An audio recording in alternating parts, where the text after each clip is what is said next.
those are all the things that lead us to living with our dogs in a way that they love to listen, and not just listen to our commands or our cues or our pleas, whatever, but to actually take responsibility for and have a deeper understanding of their role in our life together. You know what I mean? And so we're going to dive a little bit deeper into this today.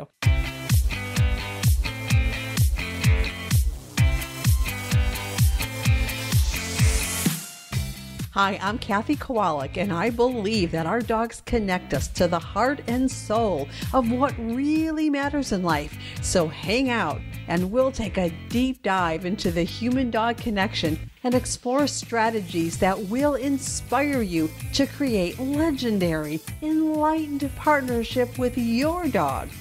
This is the Enlightened by Dogs podcast. Well, hey there, friends. Kathy here, your host of Enlightened by Dogs. I hope you are doing well. And so today I thought I'd talk to you about this idea of like what to do when your dog doesn't listen.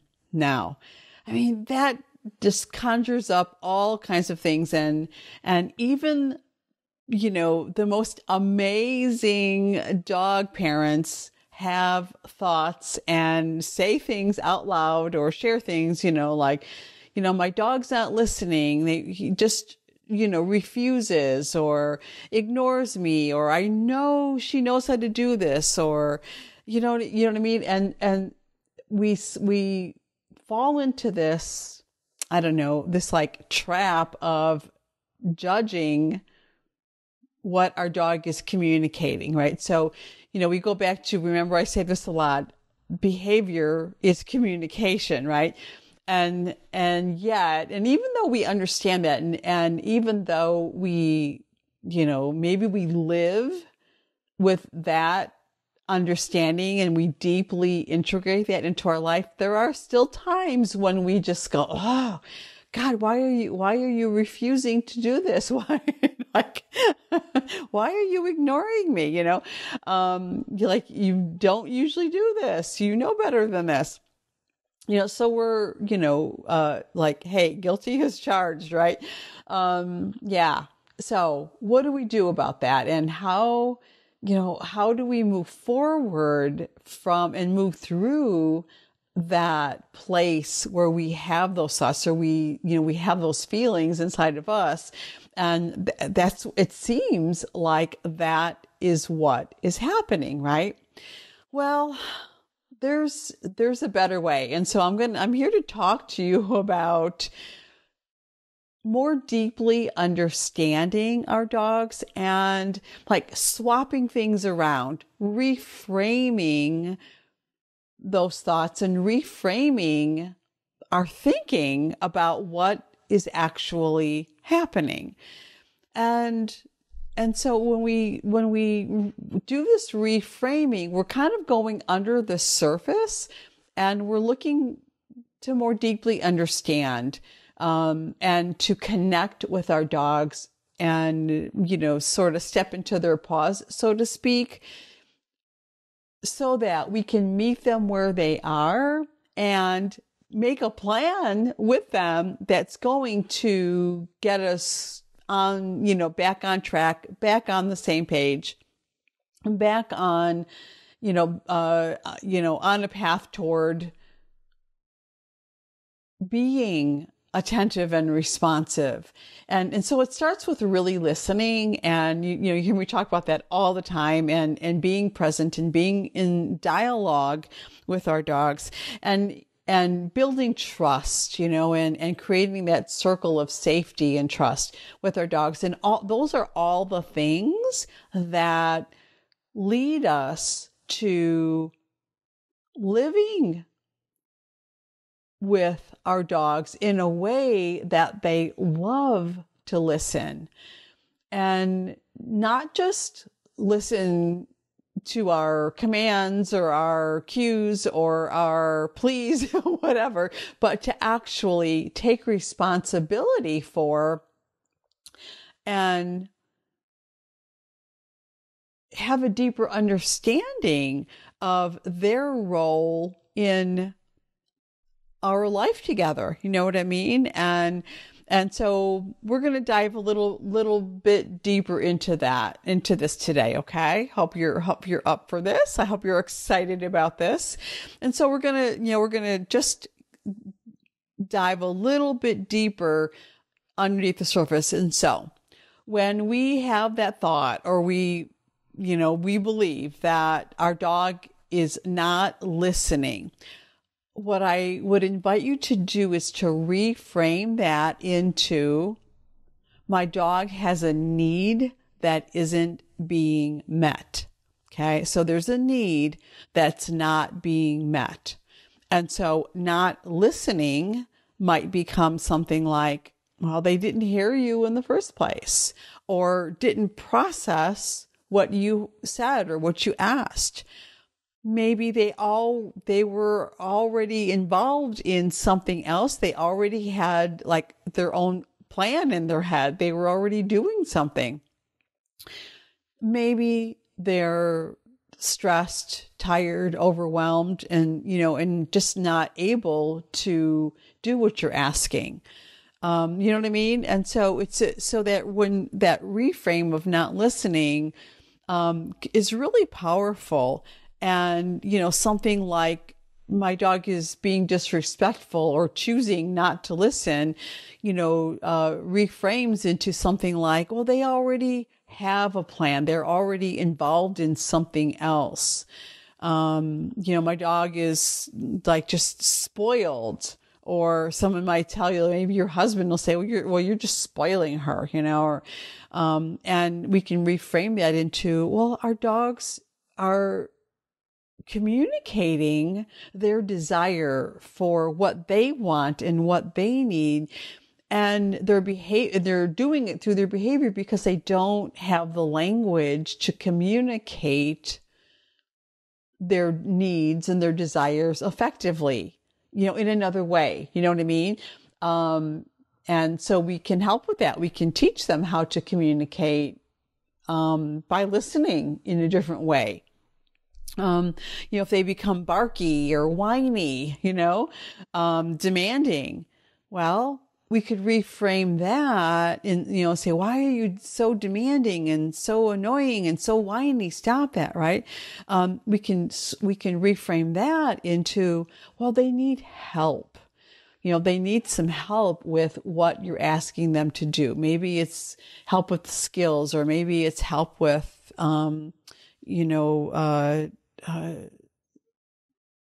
needing them to be a certain way, like needing them to be calm and quiet right now while you do so, because you have something to do, like maybe you have work to do, etc.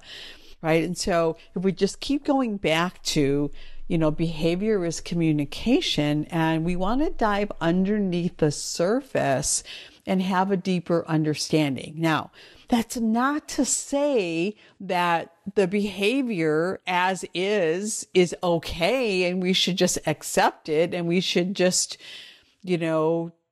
take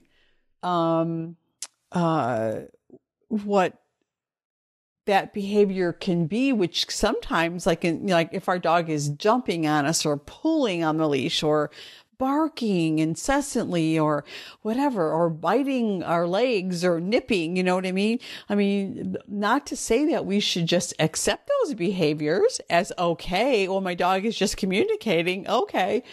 That's not what I'm saying. What I'm saying is to understand that our dog is communicating something and go underneath the surface so that we can either meet our dog's needs or teach them how to communicate their needs in a different way that is not, in effect, like abusive to us, right? Because that can really hurt us, if our dog is jumping and bouncing off of us, or, pulling on our clothes, or biting or barking. And, and causing us stress. You know what I'm saying? Okay. So I just wanted to be clear about that. So yes, behavior is communication. And I'm not implying that it's acceptable. What I am saying is that what's not acceptable is that we don't dig underneath that communication and figure out what's happening and figure out together with our dogs how to figure out a plan to make this work for everyone so that everyone feels safe, calm, and happy. Okay. And so one of the ways that we do that, another way, so one is a reframe, right? And another way is to think about role modeling. You hear me talk about role modeling all the time. And another way to think about that is like becoming the guide, and to establish a deeper connection with our dog, a heart-to-heart connection that will enable you to step into this role modeling, this guide, to be the guide, right? And so when we have those thoughts, so my dog won't listen, won't do what I say, is refusing, is ignoring, is pretending that, they don't hear us, right? It brings up, when it happens, that brings up emotions in us. And those emotions trigger us to react, right? And we may say things, those emotions may cause us to say things like, just listen to me, or hurry up, or stop barking, stop whining, or you know better. You know what I mean?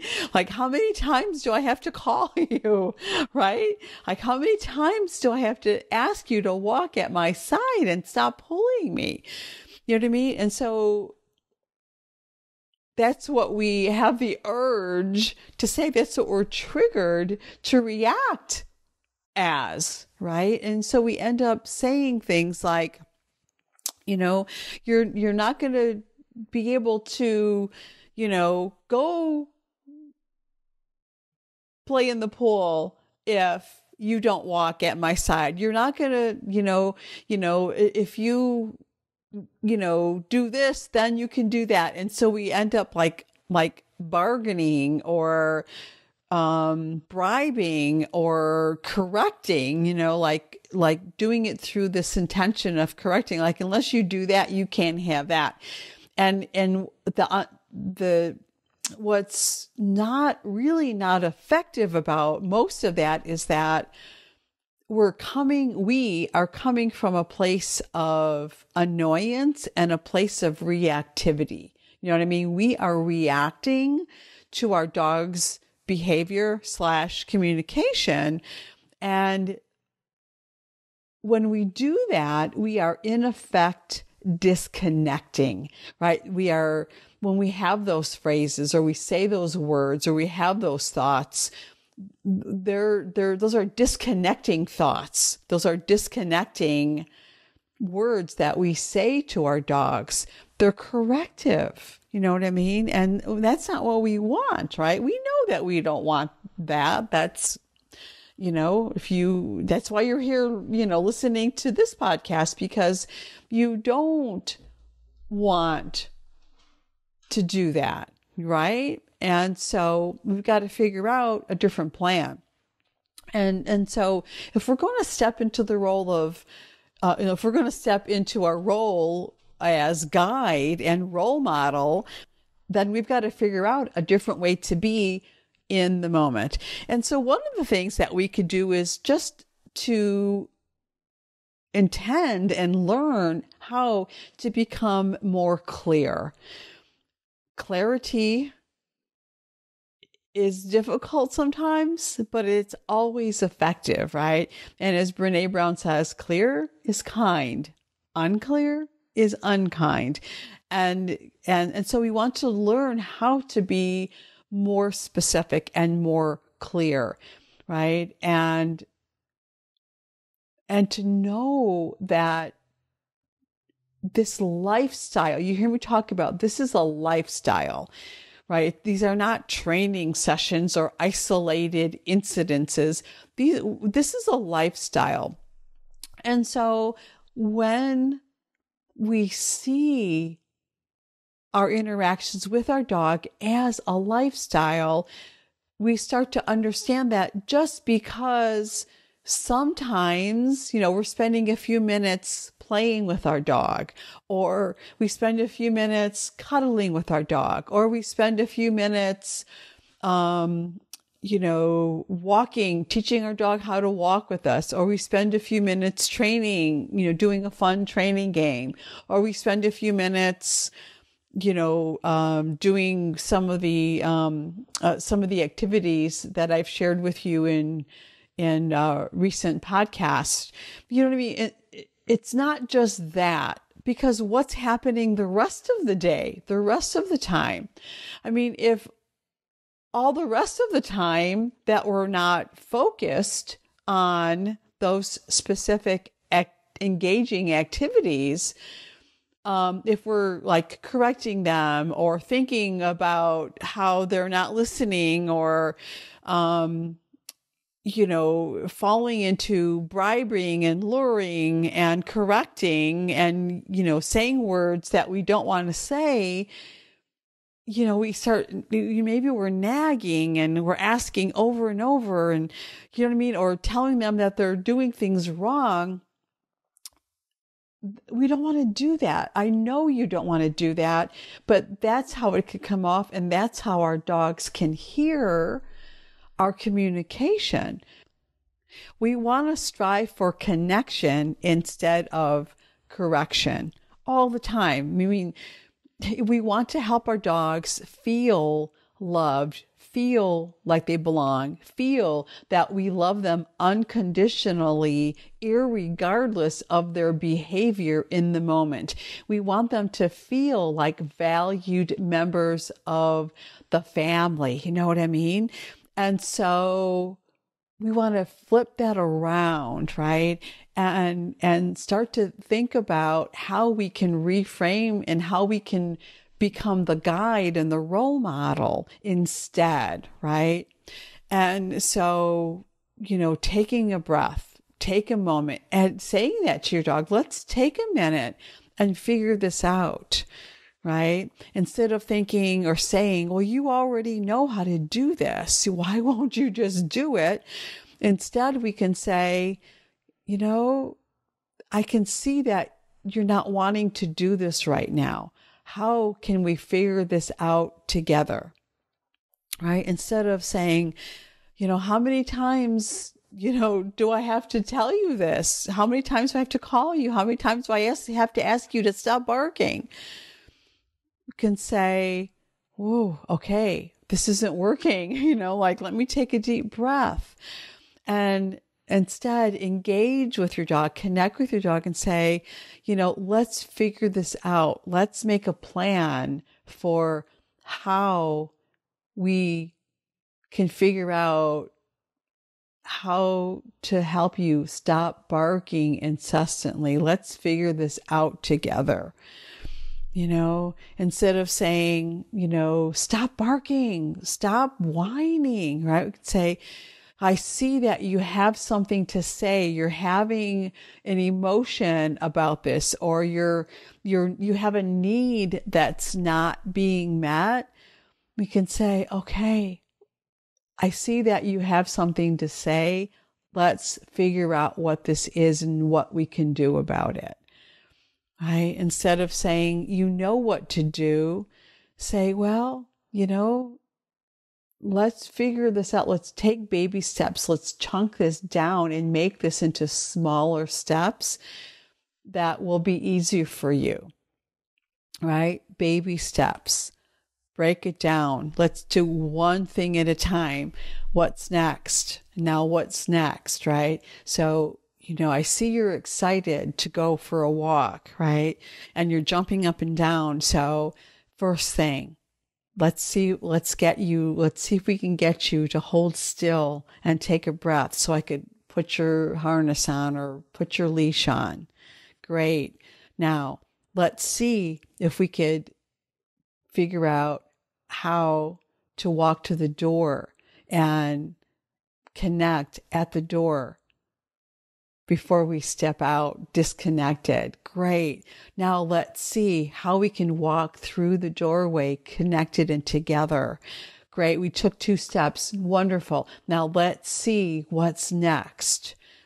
How can we take the next 5 or 10 steps together? How can we walk to the car together in partnership? Like we're holding hands, right? What's next? So just keep thinking about baby steps and what's next, really chunking it down and figuring out how to work together with your dog. And we want to do this. And, I think even before that, we can say, well, I need to make a plan for this, right? Because I know that, just to use this example of our dog getting like overexcited and over aroused at the thought of going for a walk. And then it starts everything off wrong, right? And it just keeps snowballing into, a ridiculous pulling, lunging, barking, spinning type of a walk that we are not interested in having, right? And so we can make a plan, right? Stop and think about it before you even start the process of taking your dog for a walk, before your dog gets excited. What's the plan? What can I do? How can I help us work through this before we even start, right? And so you want to discover the real reason that things are falling apart, why you and your dog are disconnecting, why your dog's communication is escalating in a way that you don't want it to, right? And your dog doesn't want to either, trust me, right? And so we want to understand our dog. We want to empower our dog. We want them to feel like our partners. Let's make a plan and engage your dog in that plan by listening and talking with your dog and trying things, right? And it's like a together activity, right? And you're experimenting, you're on an adventure of discovery together, right? And when we're in the moment of our dog is already, their communication has already escalated in a way that is so difficult for both of us, right? That's not a good time to make a plan, because it's, it's just too late, right? You know what I mean? And when we're engaged in our heads and thinking, we're that act of thinking about something and what we should do is all by itself automatically disconnecting us from our dog, which is likely to cause our dog's behavior to escalate even more. Okay. And so you want to think about this ahead of time. As soon as you see, that your dog's behavior is communicating something that you don't quite understand and you want to work it out, so that you don't need to face that in the moment together, and when it's really difficult, and that's when you are going to have a tendency to be more reactive. You know what I mean? And so make a plan a little bit ahead of time, and like why, what do I want? Get clear about what is it that you really want? Why is this difficult for your dog? Why is it a problem? How can we solve this together? What's our next step? What are our baby steps? What's next? And so we're looking for solutions, right?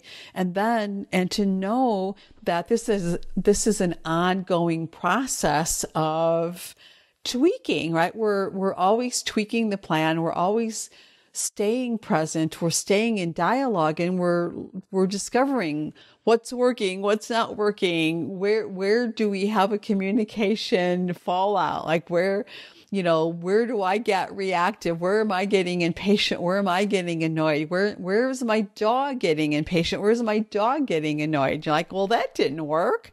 No big deal. Let's just try it again. Let's try something else. Let's try this instead. Right? I mean, we're going for progress, not perfection. You know what I mean? And in the end, what we're doing, the big picture perspective is that we're helping to teach our dogs and ourselves, like, how to be resilient. We're building confidence in ourselves and our dog's self-confidence. We're building trust between us and our dogs. You're building trust in, that you feel for your dog, and you're creating trust that your dog feels for you. You're nurturing self-awareness in yourself and in your dog, right? You're nurturing self-regulation. You're nurturing co-regulation. You're nurturing self-advocation. You're teaching your dog how to communicate in a better, softer way because you're listening, because you're interested in understanding. You know what I'm saying? And so when you are having the thought that your dog is not listening, remember that you can reframe your thoughts. You could reframe your thinking. You can connect instead of correct. You can make a plan together to understand and empower. And you can stay in that moment of dialogue and awareness and co-regulation. Remember that it takes two. A relationship takes two. A successful relationship takes both you and your dog taking responsibility for your parts of the partnership. All right, that's it, my friends. I hope you found this helpful, and let me know. Get in touch, leave a comment. Let me know how the impact that this is having for you, and in the meantime, just keep imagining what life can be like when you and your dog finally understand one another. All right, my friends, that's it for today. I'll see you next time. Bye-bye.